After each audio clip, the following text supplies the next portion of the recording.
The celestial primarchy of rationality and symmetry, an alliance so self-satisfied it practically needed a mirror dimension to admire itself, hovered on the brink of collective existential pants-wetting. Across 12,000 pristine fleets, each designed to geometrically align with the aesthetics of interstellar feng shui, there echoed a single emotion: panic. Elegant weapon systems fizzled like bad soda. Logic-based shields collapsed under the weight of whatever the hell the Mautide was. A techno-organic apocalypse with the personality of a black hole and the appetite of a toddler with no snack limit. The Mautide consumed everything with terrifying efficiency and not a single care for how many subcommittees had voted against that. The Primarchy's finest minds huddled in a floating bureaucratic cube where oxygen was filtered through debate and every decision required 7 forms and a mood crystal. They debated flanking tactics, recursive defense bubbles, and other buzzword-heavy nonsense while entire sectors disappeared like unpaid interns. It was Arch Strategos Plurn, glowing bag of nervous helium and the most emotionally unstable gas-based diplomat in 9 galaxies, who finally croaked, "Maybe we call Earth?" The silence that followed was thick enough to butter. Earth, the galactic equivalent of licking a power socket. Earth, the civilization whose file included warnings like "Do not provoke," "Has no chill," and invented Florida Man as a category.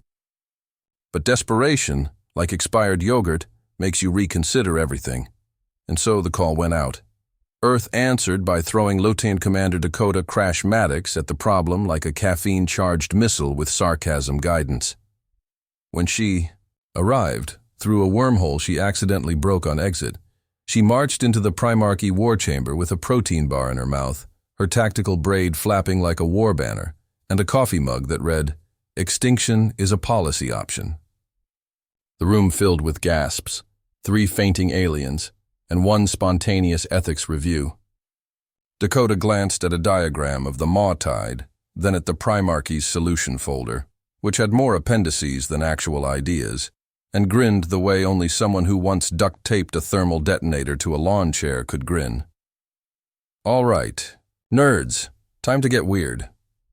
Within 30 minutes of her arrival, Dakota had commandeered the Holy R&D Cathedral, formerly a sanctum of divine precision, and now a blast zone of chaotic inspiration. Her team, a ragtag crew of field engineers, read "People Too Unstable for Conventional Deployment," installed whiteboards coated in pizza grease, and began sketching prototype weapons using crayons, burrito wrappers, and one remarkably graphic drawing of the Mautide doing something anatomically impossible to a spreadsheet. Motivational posters replaced safety notices. If it sparks, it works. Plan B stands for boom. In case of fire, laugh and run. Plurn, who had once written a thesis titled "Diplomatic Resolution Through Ambient Scent Fields," nearly liquefied in distress. He hovered nervously near a sign that read, "Test Area, High Probability of Success, or Explosion." Meanwhile, Maddox cheerfully juggled components labeled "Definitely Not Cursed," wired a toaster into a quantum flux regulator, and muttered things like, "What if we gave the warhead legs?" As her team rolled in a suspiciously humming, "Blender label do not touch, unless you like surprises," Plurn attempted diplomacy. "Commander Maddox, surely you intend to run simulations?" She looked up with a grin that suggested either deep wisdom or active detonation. "Sure. Plurn, we ran one this morning, the Blender one." As Part 1 ended, the Primarchy's finest strategists stood slack-jawed as humanity began assembling its first line of defense against the Mautide. Not with spreadsheets or equations, but with chaos-infused craftsmanship and absolutely no regard for alien OSHA. Somewhere deep in the galaxy, the Mautide detected a ripple of asymmetry it couldn't categorize. It paused. It blinked, metaphorically. And it turned toward the anomaly known as Earth. It didn't know it yet, but it was about to choke on unpredictability, and probably a thermonuclear espresso machine. Yelt. Commander Dakota Maddox had barely unpacked her 4th burrito and reprogrammed the Primarchy's fire suppression system into a confetti cannon when the cathedral's sacred emergency klaxon, and two. Organ-powered chorus of pure mathematical harmony, sputtered, sparked, and then belched out what could only be described as a soundbite of a chicken screaming in binary. Dakota gave it an approving nod and scribbled, "Ambient warfare potential." High on a napkin. Around her, the aliens of the Celestial Primarchy were suffering a collective meltdown at the sight of her team, Team Oh No, transforming the galaxy's holiest research lab into what looked like a cross between a human garage sale, a junkyard rave, and a college prank war gone nuclear. Their lead engineer, a man known only as Giblet, was wearing a jetpack made out of drone rotors and casually stapling cables to a pulsating alien artifact labeled, "Do not, seriously, do not touch." Meanwhile, Spanner, the team's demolitions artist, had hotwired a gravitic stabilizer into what he claimed was a friendlier grenade, though it currently levitated 6 inches off the floor and barked in Morse code. Dakota sipped her espresso with the meditative calm of a monk in a minefield. "How we doing, team?" she asked, balancing a plasma coil on her knee. "The new prototype is angry," replied Giblet, holding up a cube that vibrated ominously every time someone said, "Quantum." "Perfect," she smirked. "It's learning." The Primarchy, on the other hand, was losing what remained of its multi-species collective cool. Arch-Strategos Plurn floated into the chaos, his gas-based body dimming with every step as he witnessed his civilization's most sacred chamber now housing a snack table labeled, "Critical Systems Do Not Spill Salsa." "Commander Maddox," Plurn wheezed, his upper orbitals trembling, "you've removed the shielding from the antimatter conduits." "Yeah," she said, not looking up. "They were in the way of the burrito oven." Plurn's body flickered into a color the Primarchy classified as emotional collapse. Around him, Maddox's team had begun live testing. The glitch grenade, prototype number 1, was deployed against a simulation of the Maw-Tide. It fizzled, it sparked. It appeared to implode, then exploded backward in time. The simulation froze, rewound, exploded again, then spat out a glowing, sobbing error message. "What?" Maddox high-fived Spanner and wrote, "Success level, existential." The aliens watching from behind blast shields muttered prayers to efficiency and filed mental lawsuits against entropy. Next came the bureaucrat. It looked harmless, a small floating orb that emitted soothing jazz and slowly generated forms in triplicate. But when released into the simulation, it surrounded the Maw-Tide's avatars with administrative paperwork, random policy citations, and a passive-aggressive calendar scheduling a mandatory ethics review for Thursday, 8,000 years from now. The Maw-Tide entities locked up, frozen in decision paralysis and regulatory despair. "We weaponized red tape," Dakota announced proudly. "Your move, entropy blob." But it was the third test that broke the last nerve of every Primarchy observer. Project Whoopsie Daisy. At first, it appeared to be a catastrophic dud. Sparks flew. Systems failed. A synthetic voice whispered, "Critical failure imminent. Please panic." The Maw-Tide rushed in, only for the device to suddenly scream, "Psych!" and unleash a quantum sucker punch so dense it briefly looped the simulation into a cooking show about its own destruction. The aftermath was a crater shaped like a middle finger. "Is this normal?" a panicked Primarchy engineer whispered. "For them?" Plurn replied, twitching. "Yes, this is horrifyingly normal." Back in the lab, Maddox kicked her boots onto a console and declared, "Well, kids, I think we just invented jazz warfare." She turned to Plurn, who had begun leaking what might have been tears or slow-cooked shame. "Now, if you'll excuse me, I need a nap, a snack, and a fresh pack of explosive chewing gum. Tomorrow we fight the Maw-Tide. Tonight we microwave. Diplomacy." Plurn tried to respond, but only managed a choked, "I hate how effective this is."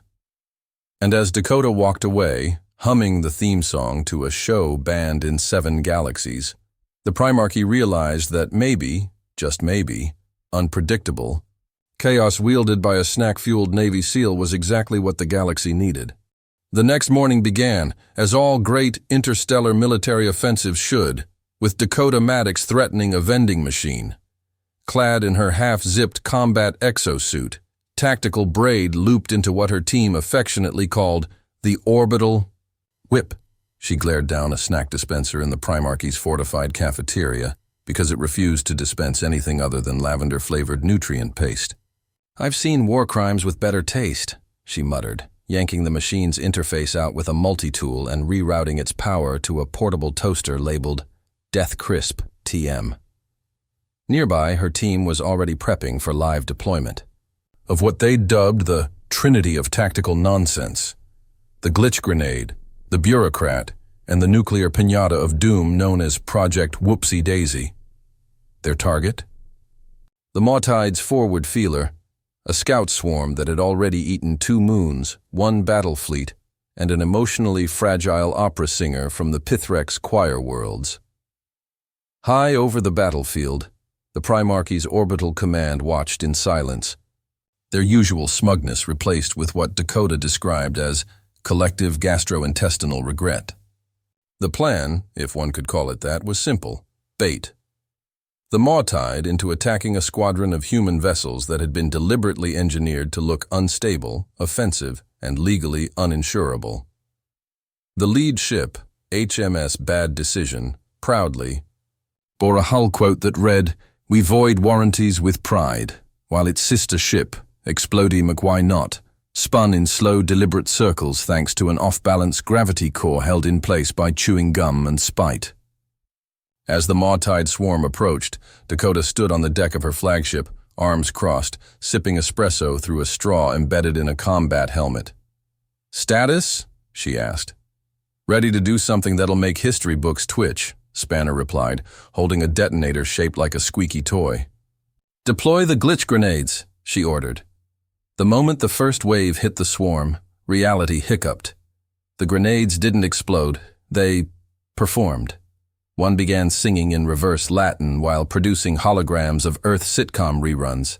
Another inverted gravity in a 50-meter radius, causing Mawtide constructs to yeet themselves into deep space screaming in binary. The swarm's cohesion broke like a drunk conga line. Next, the bureaucrats were released in elegant formation, hovering serenely toward their targets while broadcasting legalese in 5,000 dialects.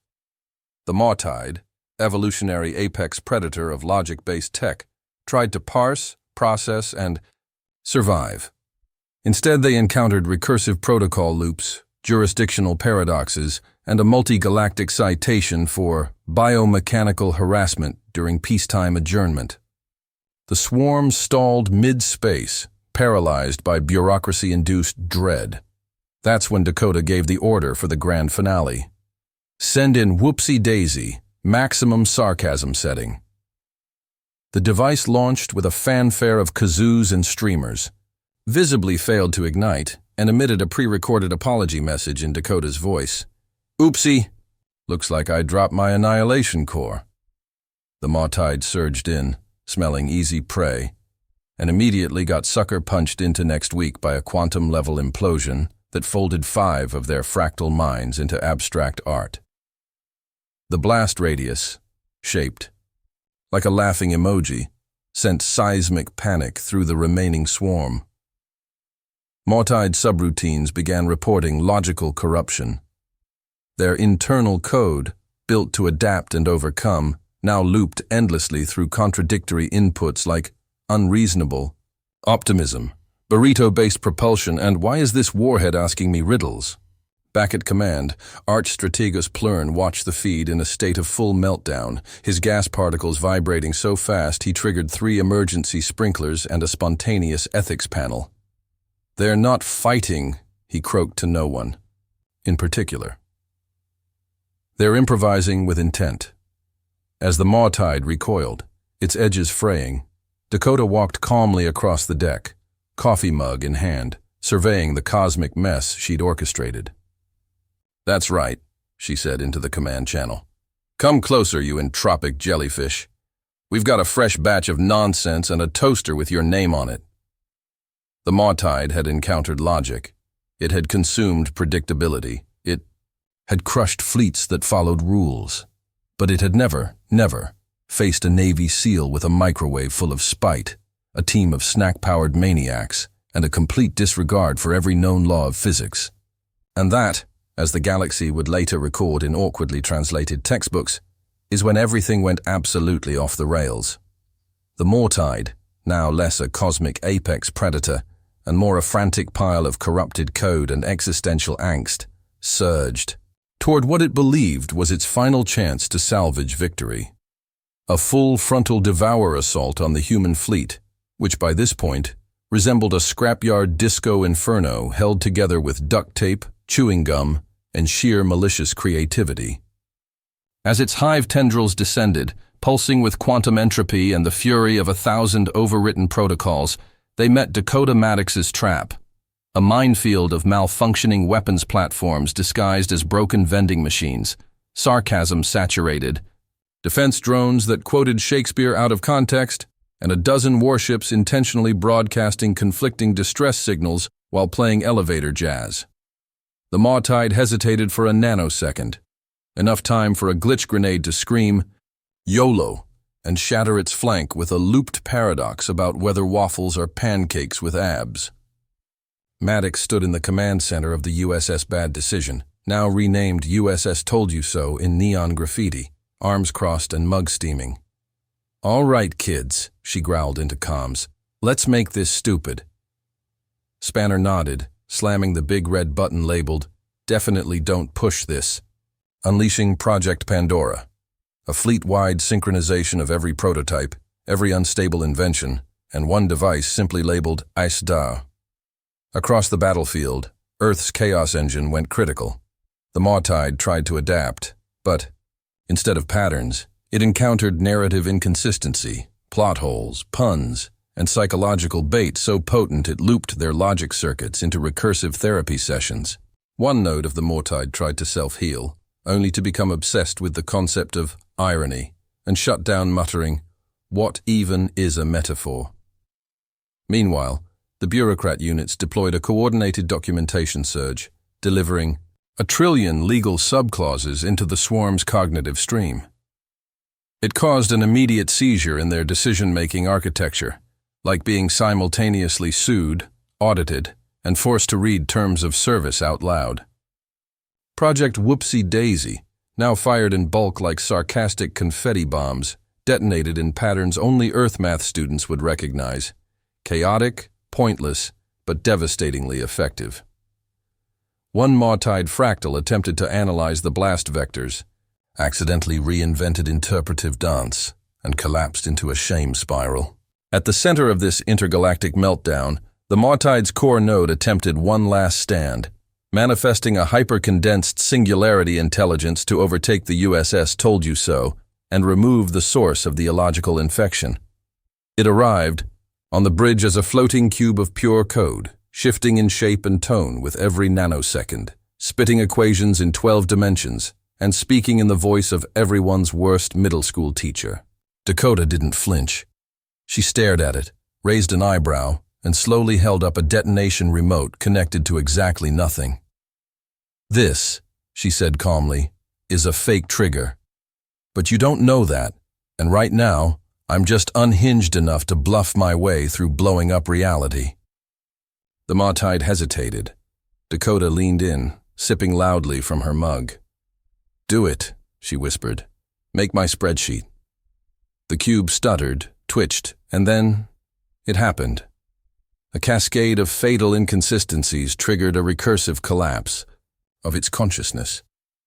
The Maw-Tide's intelligence shattered inward, unable to resolve a scenario in which its opponent didn't follow any rules. It collapsed, not with a bang, but a confused whimper that sounded suspiciously like a sad trombone. Across the stars, its fleets convulsed, turned on themselves, and imploded like depressed origami. The battle was over. The silence that followed was broken only by Dakota muttering, "God, I hope someone filmed that." In the aftermath, the Celestial Primarchy convened once more. This time, not in their acoustically perfect cube of smugness, but in a hastily assembled tent made from shredded maw-tied husks and repurposed snack wrappers. They handed humanity full galactic membership, a universal waiver against interstellar laws, and, at Dakota's request, unlimited access to galactic coffee reserves. Arch-Strategos Plurn personally delivered the ceremonial seal of command to Maddox, his gaseous form trembling as he whispered, "Please never come back." Dakota just winked, flipping him a burrito from orbit. Earth's reputation across the stars was cemented, not as a death world, but as the only species mad enough to win a war using malfunctioning appliances, puns, and tactical satire. And as she watched the galaxy rebuild, slightly more chaotic, definitely more caffeinated, Latitan Commander Dakota Crash Maddox kicked her boots up, turned on an old Earth cartoon and muttered, "Someone get me a toaster. I've got a few more ideas."